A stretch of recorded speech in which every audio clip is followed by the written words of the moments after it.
Os restos mortais de Dom Pedro estão no Brasil. Eles Sim. vieram há muitas décadas atrás. Mas eles antes estavam em Portugal. Então pergunto o seguinte: não, mas por que o coração está na Igreja da Lapa, no Porto? O seguinte, os reis de Portugal e os príncipes, eles são enterrados no panteão dos Braganças, que é em Lisboa. Mas como a cidade do Porto tinha uma relação muito próxima com toda a Revolução Liberal que Dom Pedro I fez em Portugal, Dom Pedro sentia-se ligado muito especialmente à cidade do Porto. Então ele tinha pedido que o coração dele ficasse na cidade do Porto.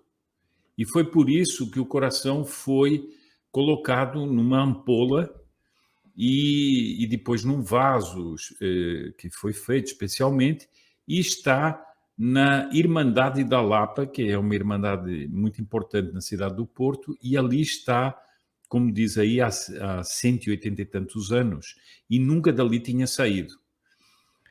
Eu também gostaria de ressaltar aqui o papel de muitos monarquistas no Brasil que tiveram essa ideia e se mexeram e se movimentaram para que isso acontecesse.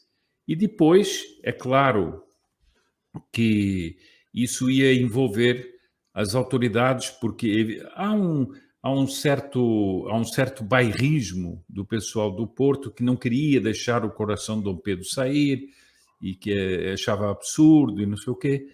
Mas pronto, diplomaticamente as coisas se resolveram e o governo brasileiro aí também entrou para receber o coração com as honras de chefe de Estado, porque eu acho que isso é preciso entender isso para entender o próprio cerimonial que nós vamos assistir, ou assim no vídeo.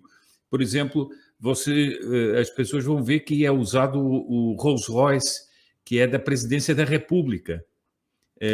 E um pequeno detalhe, Paulo, eu já chamei a atenção para isso. Quando você recebe um chefe de Estado, né, e o chefe de Estado vem com todas as honras dentro do Rolls Royce da Presidência da República, há uma bandeira do Brasil de um lado e a bandeira do outro país do outro, do chefe de Estado que está sendo recebido. No caso concreto, nós temos a bandeira da República e a bandeira do Império.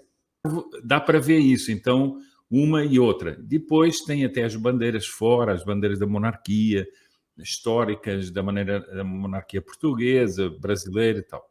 Mas é muito importante, isso. Entender isso, porque não é apenas não é apenas trazer o coração. Há uma pessoa que está dizendo aqui assim, puxa, eu entendo muito o lado simbólico, mas é um pouco mórbido. Acontece que as pessoas têm que se colocar no século XIX, que é quando isso aconteceu, em que era muito comum haver coisas assim. A pessoa pedir para o coração ficar num lugar, havia toda uma concepção assim do lado sagrado enfim, por exemplo, do coração de quem tinha sido imperador e depois tinha feito a Revolução Liberal em Portugal e queria manifestar à cidade do Porto toda a ligação que tinha com eles. Então, isso era uma coisa que é preciso entender. Há um momento histórico, aqui a celebrar, que é o seguinte: vão ser 200 anos da independência. O ato de Dom Pedro foi um ato histórico. A pessoa até pode não concordar, mas que foi histórico, e que começa uma nova fase para o país. E uma nova fase que foi uma nova fase de grande importância para o país. E que foi uma fase sem rupturas. Pelo menos sem aquelas rupturas que nós vimos nos países hispano-americanos. de revoluções e tudo mais. Isso devido à atuação sábia de Dom João VI, pai de Dom Pedro. Bom, ora, só uma pessoa que não tem senso histórico nenhum pode, de alguma maneira, desprezar o simbolismo desse ato todo, dessa vinda do coração de Dom Pedro, das cerimônias que foram feitas, da projeção que teve a família imperial nisso tudo, a merecida projeção, né? Porque são os continuadores desses que governaram o Brasil. Eu recomendaria aqui, Paulo, para as pessoas que lessem a carta que Dom Luís de Orleans e Bragança, então chefe da Casa Imperial do Brasil, enviou a todos os deputados da Constituinte pedindo que não mais houvesse um apartheid ideológico dos monarquistas. Mas leiam lá a introdução dessa carta, em que ele faz um histórico desde que a família foi injustiçada até aquele dia. Faz um histórico lindíssimo da atitude que a família imperial tomou perante a história e perante a injustiça de que foi vítima.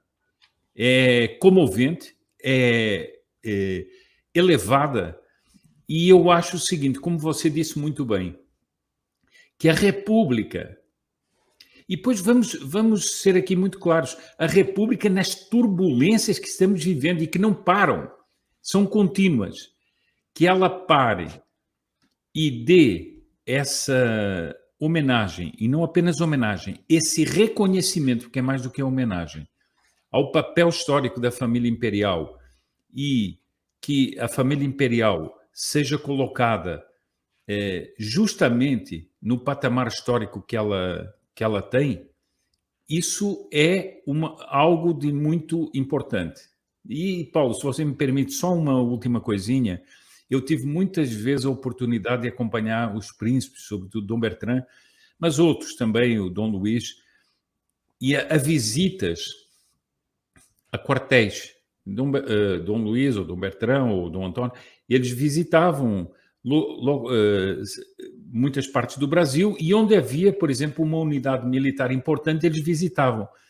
E era impressionante ver, muitas vezes, eles serem recebidos com honras por representantes daquele mesmo exército que tinha derrubado a monarquia, ou uma parte dele, porque era uma espécie de reparação histórica feita por muitos militares a essa injustiça que tinha sido feita com a família imperial. Então, isso que eu assisti muitas vezes em quartéis, hoje se expande, e é o próprio presidente da República que primeiro decreta um luto oficial pela morte de Dom Luís, e agora faz essa recepção como chefe de Estado ao coração de Dom Pedro, e a família imperial é chamada para ter o destaque que ela devia ter nessas cerimônias. Eu sempre fui muito afeito ao simbolismo das coisas, ao simbolismo da história, e creio que não é por acaso que às portas dos 200 anos da independência nós estejamos vivendo turbulências tão grandes no Brasil. Inclusive uma coisa que depois voltou atrás, que era não poder praticamente comemorar os 200 anos da independência e não poder dizer, por exemplo, que o que está dito no hino da independência, brava gente brasileira, porque isso o que é isso? Então, eu acho o seguinte, Paulo, o que nós estamos assistindo é uma espécie de se nós pudéssemos fazer uma imagem, é uma disputa histórica. É uma disputa histórica pelo destino do Brasil. Ou o Brasil nos é roubado, as pessoas falam muito de corrupção, falam muito de assalto à Petrobras, tudo isso é importante, mas muito mais do que isso é roubar o Brasil. É roubar-nos o destino histórico do Brasil. E eu acho que essa vinda do coração de Dom Pedro é uma espécie de reafirmação perante a história de que o Brasil não nos será roubado. É o coração do próprio imperador que proclamou a independência que vem afirmar, e essas filmagens todas que você passou aí, e essa entrada do príncipe Dom Bertrand enquanto chefe da Casa Imperial do Brasil, desculpa, eu quando vi ali Dom Bertrand, a pessoa se arrepia, esse é um descendente de Dom Pedro. Você tem a impressão que está vendo Dom Pedro II, por exemplo, entrar ali. É o bisneto da princesa Isabel, aquela que foi injustiçada e que foi arrancada do trono, ao qual ela ainda não tinha subido. Bom, há uma luta simbólica na história. A luta não é apenas dos homens, mas os homens representam um símbolo. E eu acho que nós estamos exatamente em cima dos 200 anos da independência, nós estamos perante essa disputa. Ou o Brasil será o Brasil de sempre, com a tendência a melhorar, né? Porque o Brasil precisa melhorar como todos os países do mundo precisam melhorar, e não é melhorar economicamente, não, é melhorar do ponto de vista do seu legado espiritual e tudo mais, ou o Brasil nos será arrancado. E o ser arrancado é arrancado do ponto de vista histórico. E é arrancado dessa herança toda representada por tudo. Por aquela cerimônia, por aqueles guardas a cavalo, por toda aquela... Porque aquela guarda a cavalo fala de uma ordem, fala de uma nobreza, fala de uma hierarquia, fala de uma paz, de uma verdadeira paz do Brasil, fala de uma distinção, e todo esse cerimonial fala de um Brasil que não é esse Brasil que nós estamos vivendo e que nos querem afundar. Então, Paulo, eu sinceramente acho que nós presenciamos nessas imagens, que foram poucas porque não temos mais, não é? Mas nós presenciamos algo de muito, muito importante, que é uma disputa entre dois Brasis, e uma disputa no lado simbólico. E eu creio que, do ponto de vista simbólico, essas cerimônias não são em nada desprezíveis, né? Nós temos um desequilíbrio profundo na República, na estruturação do poder da República, que não existe no Império. Nós tivemos uma ruptura histórica, uma ruptura com as instituições que eram seculares no Brasil, para impor uma fórmula que não tinha nada a ver com o país. Bom, e nós estamos vendo que a experiência mostrou ao longo destes 100 e tantos anos que essa fórmula institucional foi uma aberração e foi um desastre. E ali é explicado, sobretudo pelo professor Armando Santos, como a fórmula monárquica é uma fórmula mais sábia. Ninguém quer aqui dizer que é a forma perfeita e que não tem problemas. Nada onde o homem está deixa de ter problemas. Mas é uma fórmula que tem uma série de equilíbrios que, por exemplo, nós não estaríamos vivendo os dramas institucionais que nós estamos vivendo hoje. Perfeito. Isso se mostra não só pela teoria, mas como pela prática. E o que é que aconteceu no tempo de Dom Pedro II, no tempo de Dom Pedro I, pouco tempo, mas no tempo de Dom Pedro II, da própria princesa Isabel quando foi regente e tudo mais. Como era a dinâmica institucional e como era a sabedoria institucional da monarquia. E uma saudação muito especial a todos aqueles que estiveram aqui conosco nessa manhã no Gather e também no YouTube, em momentos importantes para o Brasil, em que nós trouxemos aqui algo que... Vamos ver se ainda conseguimos fazer um programa um pouco mais extenso sobre a vinda do coração de Dom Pedro e todo o simbolismo que isso tem, né?